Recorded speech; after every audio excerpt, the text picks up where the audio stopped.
right, ladies and gentlemen, good morning, good afternoon, and good evening, wherever and whenever you may listen to this. We are continuing through our series on Daniel, and we are in chapter 2 today. Last week, we went through the first chapter of Daniel, and we were introduced to Daniel and his friends, Shadrach, Meshach, and Abednego. They were youths who were brought into Babylon due to the exile, and we saw where they refused to partake in the food of the king. And we saw how the Lord was with them and blessed them through that ordeal. So today we are in chapter 2, and here King Nebuchadnezzar is front and center, and he has a dream, and it greatly disturbs him.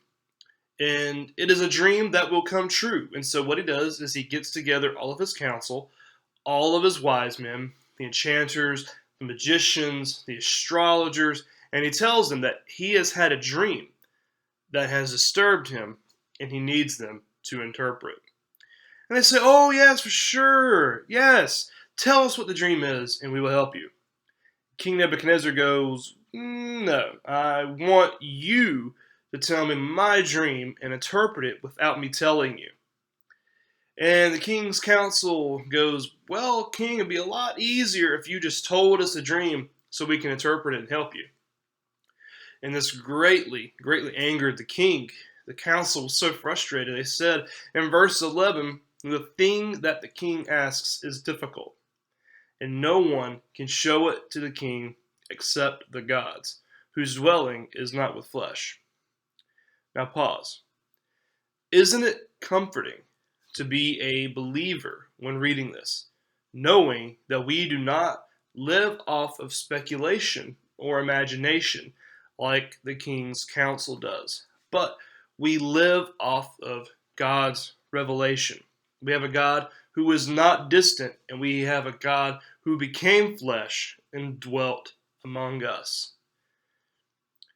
So the king was greatly angered by the inability of his council to help him.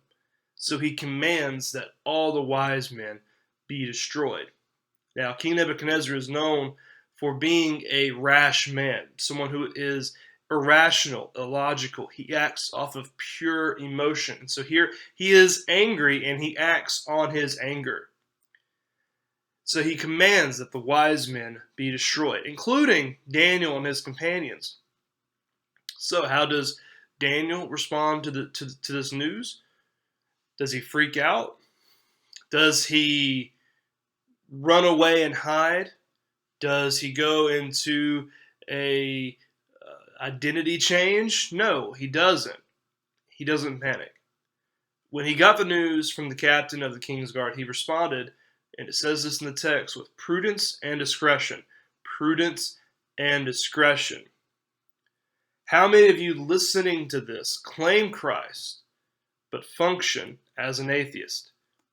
When things happen, your knee-jerk reaction is to freak out and panic, forgetting that there is a God who is present and is not distant in your life.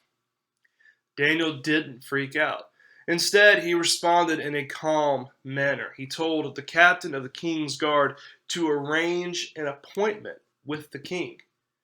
Then he goes home, tells his friends, Shadrach, Meshach, and Abednego, his roommates, his roomies, about the situation. And then they prayed. They sought mercy from God. Then the mystery was revealed in a dream to Daniel. Isn't that something? Potentially could lose his life if this meeting goes wrong. And what does Daniel do? He prays, and then he sleeps.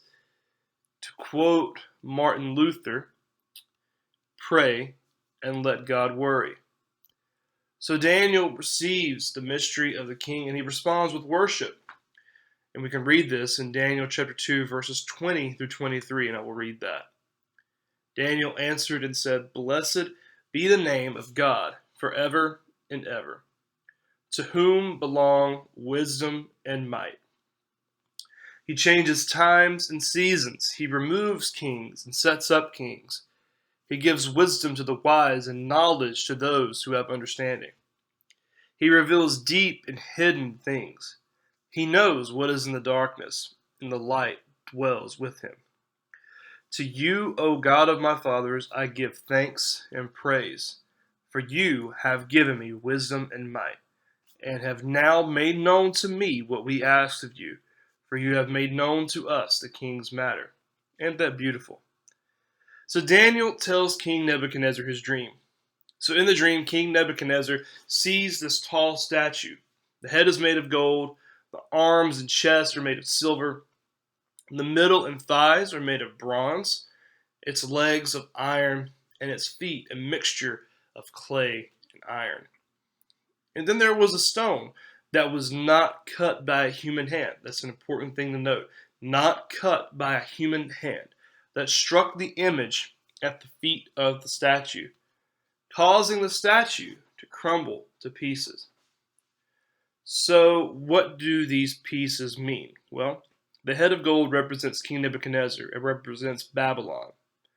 The chest and arms made with silver represents Persia, which will very quickly in Daniel take over Babylon.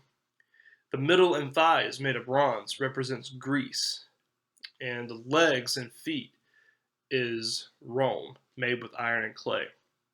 And the stone, cut from no human hand, that's Christ. Christ's kingdom, which will never be destroyed, and is the one that all other kingdoms will bow down to. So in closing, this is our encouragement today.